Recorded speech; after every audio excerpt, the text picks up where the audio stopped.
Frederick Forsyth, the day of the Jackal author, dies at 86. British best-selling novelist Frederick Forsyth, known for thriller novels such as The Day of the Jackal and The Dogs of War, has died at age of 86. We mourn the passing of one of the world's greatest thriller writers, his agent, Jonathan Lloyd said in a statement.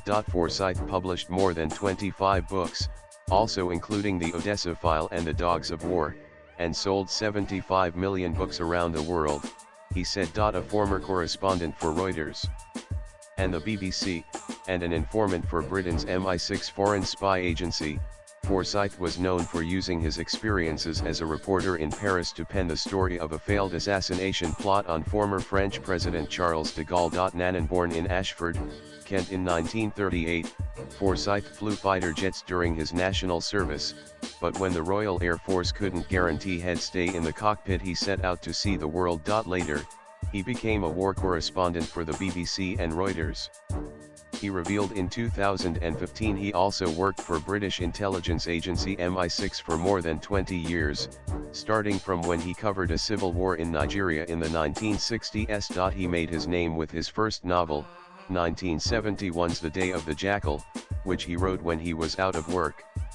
The novel, in which an English assassin, played in the film by Edward Fox, is hired by French paramilitaries angry at de Gaulle's withdrawal from Algeria, was published in 1971 after Forsyth found himself penniless in London. Written in just 35 days, the book was rejected by a host of publishers who worried that the story was flawed and would not sell as de Gaulle had not been assassinated.